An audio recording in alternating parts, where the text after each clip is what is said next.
성경 로마서 4장 1절부터 12절입니다.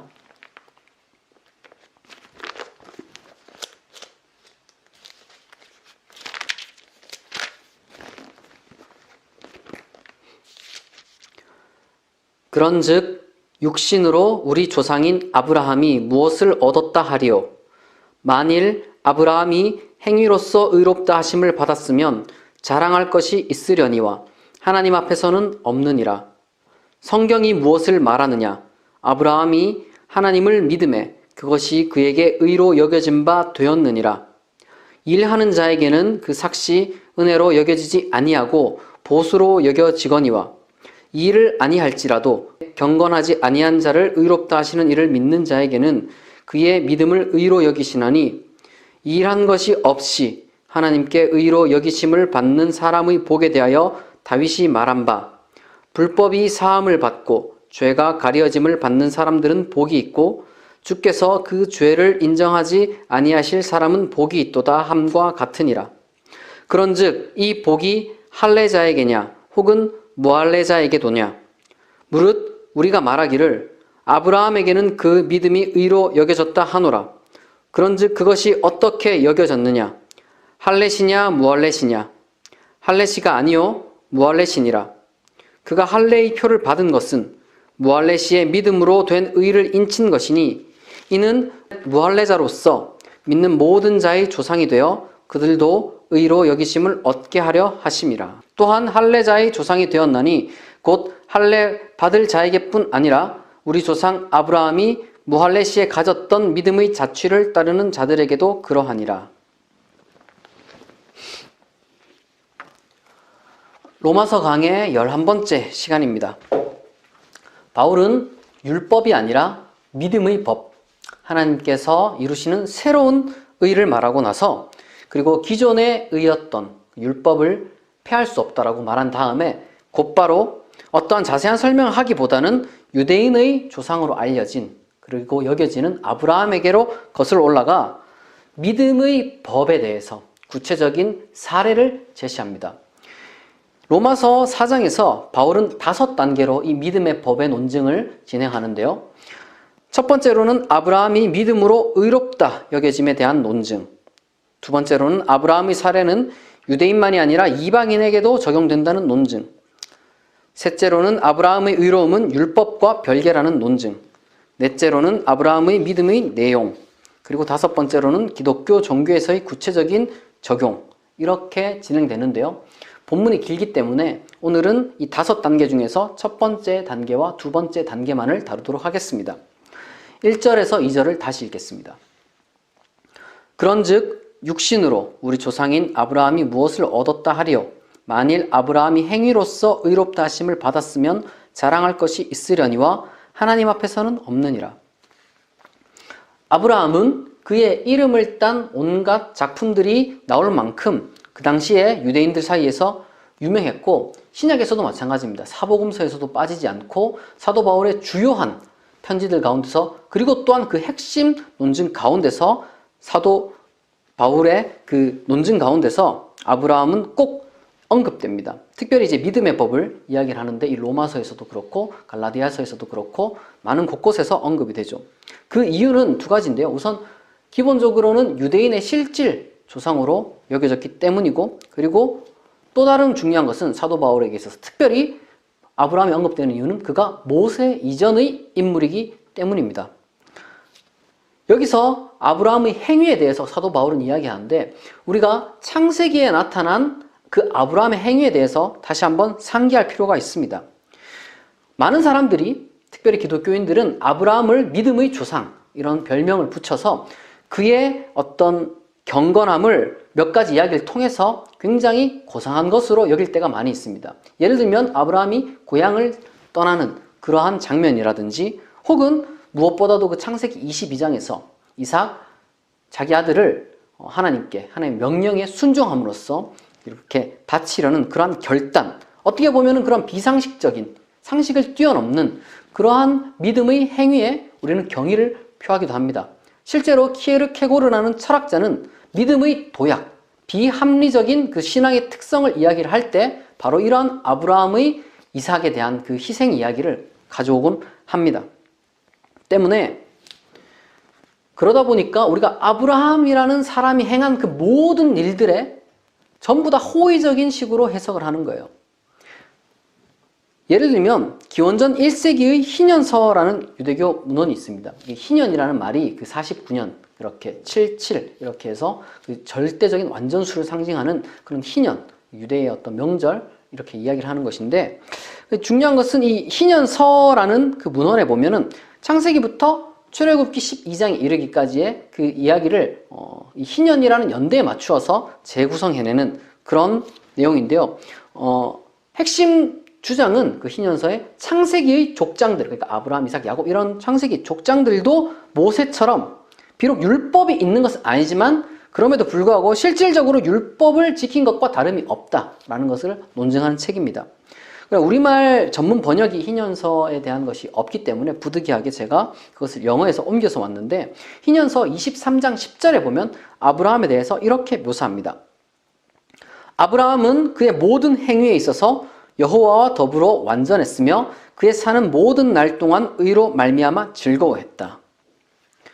그리고 또한 이런 희년서 외에도 가톨릭에서 외경으로 인정하는 집회서 44장 20절에 보면 이렇게 되어 있습니다. 그는 지극히 높으신 분의 율법을 지키고 그분과 계약을 맺었다. 자기 살에 그 계약의 표시를 새겼고 시련을 당했을 때에도 그는 충실하였다. 그 외에도 필로라든지 많은 고대 유대인들은 아브라함을 영시했습니다. 심지어 친유대적인 성향을 보이는 야고보서를 봐도 그런 면모를 우리가 확인할 수가 있습니다. 그러니까 순종이 아브라함을 통해서 나타났다는 것이죠. 믿음보다는.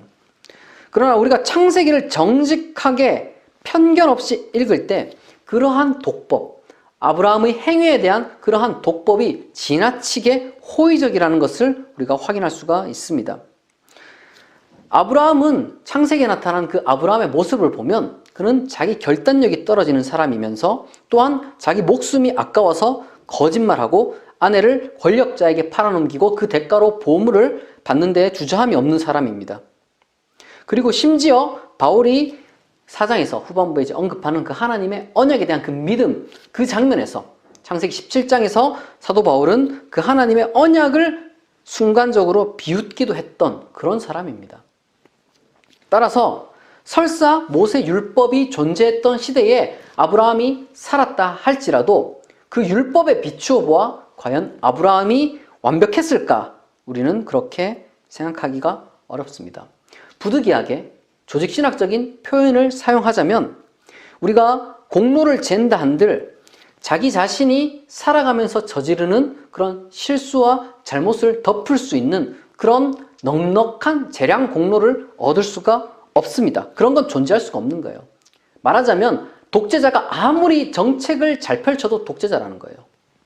그런 것과 마찬가지로 아브라함에 대해서 우리가 정확하게 평가하자면 그가 일부 경건한 모습으로 해석될 수 있는 그런 삶을 살았다 할지라도 그렇다고 그의 행위 전체가 완벽하다거나 의로 여김을 받기에 적합하다라고 우리는 평가할 수 없습니다. 오히려 바울의 평가야말로 그 누구보다도 정확한 평가라고 할 수가 있습니다.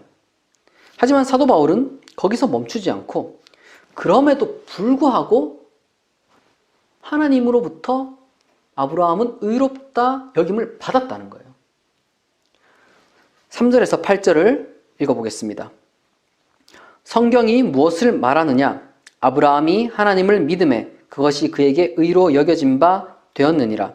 일하는 자에게는 그 삭시 은혜로 여겨지지 아니하고 보수로 여겨지거니와 일을 아니할지라도 경건하지 아니한 자를 의롭다 하시는 이를 믿는 자에게는 그의 믿음을 의로 여기시나니 일한 것이 없이 하나님께 의로 여기심을 받는 사람의 복에 대하여 다윗이 말한 바 불법이 사함을 받고 죄가 가려짐을 받는 사람들은 복이 있고 주께서 그 죄를 인정하지 아니하실 사람은 복이 있도다 함과 같으니라. 바울이 여기서 말하는 성경은 바로 창세기고 창세기 15장 6절입니다. 야훼가 아브라함에게 그를 통해서 큰 민족을 이루겠다라는 그 맥락 속에서 아브라함이 그것을 믿자 하나님이 그것을 의롭게 여기셨다라는 그런 맥락에서 나온 것일로 한글 성경으로 정확하게 제가 읽어드리자면 아브라함이 여호와를 믿으니 여호와께서 이를 그의 의로 여기시고 라고 되어 있습니다. 이 단락 가운데서 굉장히 중요한 표현들, 여기다 혹은 특별히 여김을 받다, 수동태 형태로 이런 동사들이 반복이 되는데 이 로기제 스타일, 수동태로 하면요. 여기서 나온 이 그리스어는 우리말로 조금 더 와닿게 옮기자면, 사실 우리말은 아닌데 제가 고민을 많이 했는데 이걸 카운트한다, 숫자를 센다라기보다 뭔가 이렇게 계산한다, 이런 뜻입니다. 우리가 조금 경제적인 측면을 그래서 이야기를 해볼 필요가 있는데요. 두 가지 측면을 고려해야 됩니다. 하나는 그 당시 사도 바울이 살았던 그 로마 시대에 경제는 오늘날만큼 복잡하지 않았기 때문에 그 노동력과 그리고 그에 상응하는 대가라는 그 단순한 마르크스의 도식이 굉장히 잘 들어맞았습니다. 그리고 또 다른 하나 우리가 생각해야 될 것은 그럼에도 불구하고 어쨌든 신분사회였습니다. 고대사회였고, 말하자면 그렇게 일한 만큼 번다라는 그런 간단한 도식에 들어맞는 경제활동을 하는 사람들이, 그런 계층에 속한 사람들이 우리가 생각하는 것보다 많지는 않았다는 거예요. 지배계층이 있었고 노예계층이 있었고, 그리고 그 사이에 또 뭐 군인이나 상인들이 있었고, 그들을 제외하고 나서 후원을 통한 삶을 영위하는 사람들이 적지 않았다는 것이죠.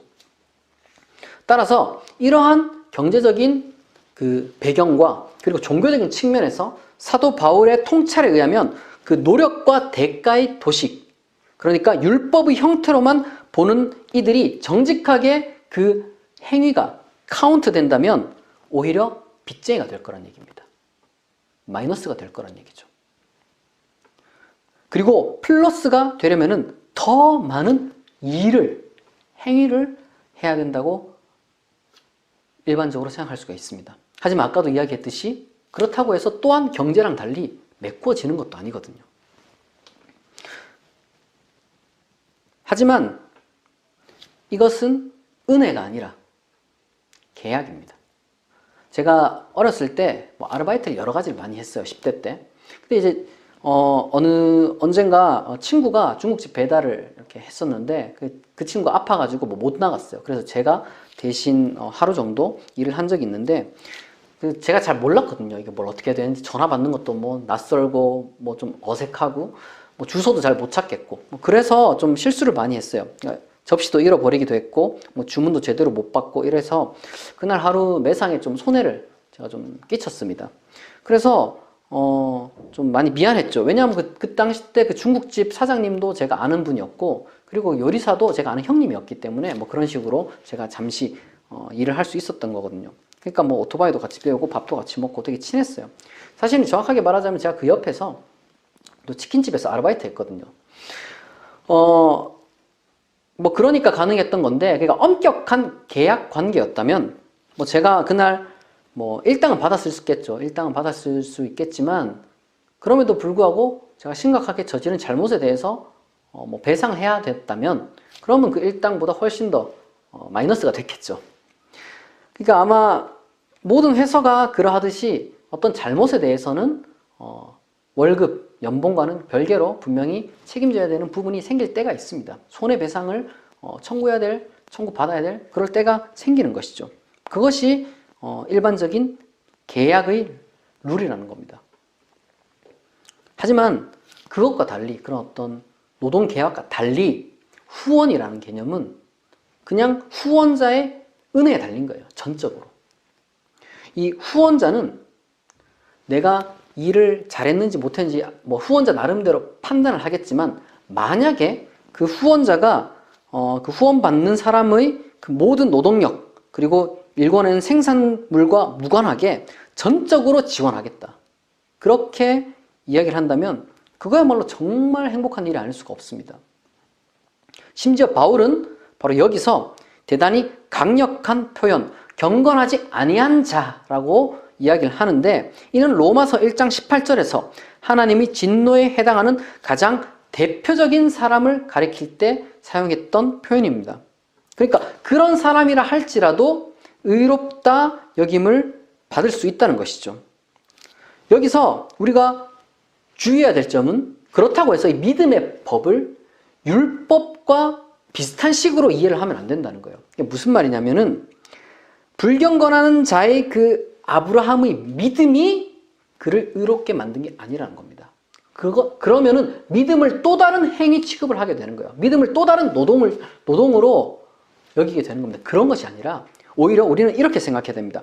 불경건한 자를 의롭게 여기시는 그 하나님을 불경건한 아브라함이 믿었다는 거예요.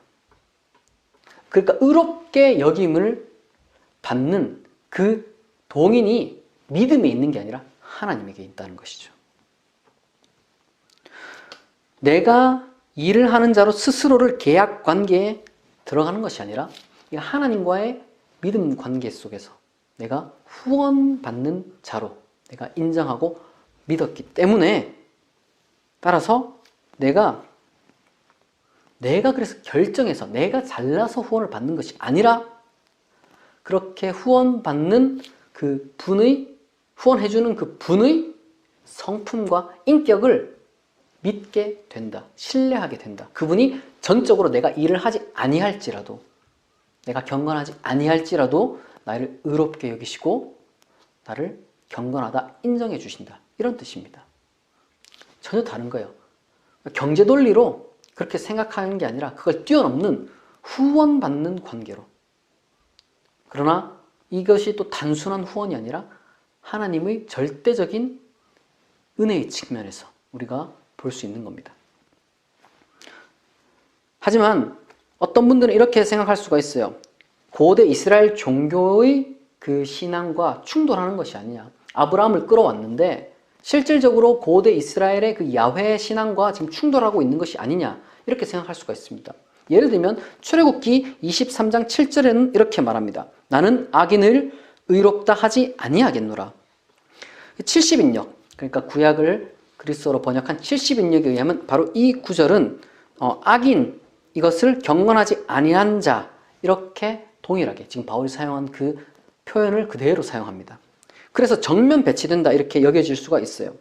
고대 이스라엘의 종교의 하나님은 스스로 정당하게 율법을 시행하는 분입니다. 율법을 무시하는 분이 아니라 율법에 따라서 사람에 대해서 판단을 합니다. 판단 중지를 하는 것이 아니라 오히려 판단을 하는 분입니다. 그러나 만약 하나님을 그 율법의 도식 안에만 가둔다면 문제가 되겠지만 전혀 다른 별개의 하나님이 새로운 의를 지금 제시했기 때문에 이것을 우리가 충돌한다고 볼 수가 없는 것이죠. 우리가 비유하자면 이런 것입니다. 사회에서 불안정을 해소하기 위해서 수많은 또한 복합적인 요소가 배제된 그런 기계적인 평등인 시험, 이것을 통과한 사람만 인정하겠다. 이런 것을 우리가 보충하기 위해서, 그것만으로 부족하니까. 왜냐하면 기계적인 평등이니까. 그런 기계적이고 부족한 정의를 보충하기 위해서 우리는 일종의 특별 전형 제도 같은 것을 실시하는데요. 그것과 유사한 겁니다. 하나님은 인간을 멸망시키기 위해서 율법을 세운 것도 아니고 그렇다고 또한 정의를 무시하기 위해서 율법을 짓밟는 분이 아니시라는 것이죠. 여기서 바울은 시편 32편 1절과 2절을 차용합니다. 그 시는 물론 의가 아니라 무엇을 얘기하냐? 용서를 이야기하는 거예요. 그렇기 때문에. 여기서 말하는 용서란 다시금 또한 경제적인 용어로 설명하자면 어떤 소득이 아니라 빛의 탕감이라고 할 수가 있겠죠. 빛의 탕감. 따라서 이 새로운 의가 기본적으로 지금 여기서 말하는 바는 어떤 사람이 적극적으로 훌륭한 사람이다, 위인이다, 의인이다, 이런 식의 의미의 의인을 이야기를 하는 게 아니에요. 그런 의를 이야기하는 것이 아니라 제가 앞선 로마서 강의에서 이미 말씀드렸던 것처럼 영원한 자기 비하, 자기 저주, 당연할 수밖에 없는 자기 소멸로부터의 용서, 해방을 뜻하는 것입니다. 구원을 뜻하는 것이죠. 그런데 그러면 이것이 오직 유대교에 속한 자에게만 해당되는 논리인가? 그렇지 않다는 겁니다. 9절에서 12절을 읽어보겠습니다. 그런즉 이 복이 할례자에게냐 혹은 무할례자에게도냐? 무릇 우리가 말하기를 아브라함에게는 그 믿음이 의로 여겨졌다 하노라. 그런즉 그것이 어떻게 여겨졌느냐? 할례시냐 무할례시냐? 할례시가 아니요 무할례시니라. 그가 할례의 표를 받은 것은 무할례시의 믿음으로 된 의를 인친 것이니 이는 무할례자로서 모든 믿는 자의 조상이 되어 그들도 의로 여기심을 얻게 하려 하심이라. 또한 할례자의 조상이 되었나니 곧 할례 받을 자에게뿐 아니라 우리 조상 아브라함이 무할례 시에 가졌던 믿음의 자취를 따르는 자들에게도 그러하니라. 이것은 굉장히 복잡한 내용인데요.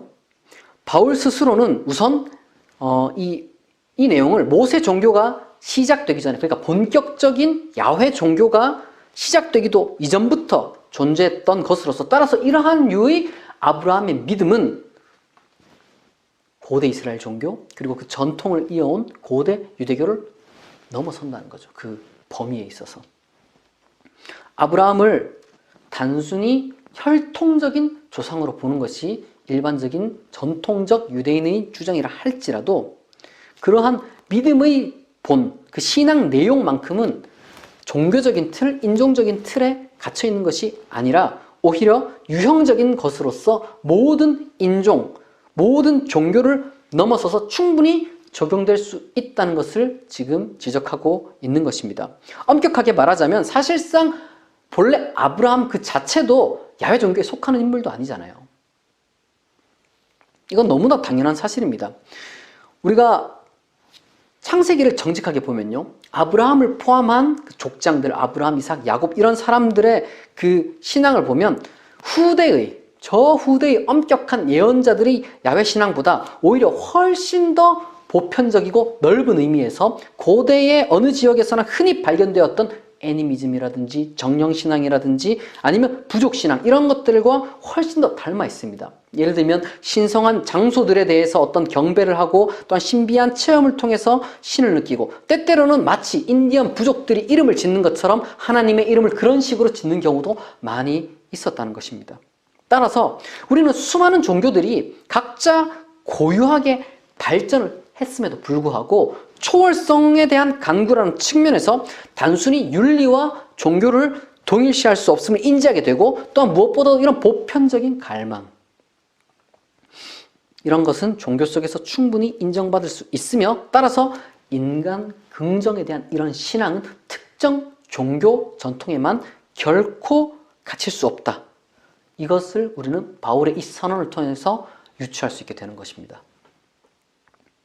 말하자면 문자적으로 아브라함을 따라가는 게 아니라는 거예요. 문자적으로 아브라함의 후손이라는 것도 아니란 말입니다. 오히려 유형적으로 닮았던 거예요. 유형적으로. 바로 또한 그런 의미에서 바울이 아는 한 아브라함의 사례가 시간적으로 가장 오래된 것이었기 때문에, 실제 역사적인 지금 그런 이야기를 하는 것이 아니라 지금 제시할 수 있는, 사도 바울이 제시할 수 있는 가장 시간적으로 오래된 그러한 사례였기 때문에 아브라함은 종교사적인 시간적 의미에서 믿음의 조상이 되는 거예요. 믿음의 조상.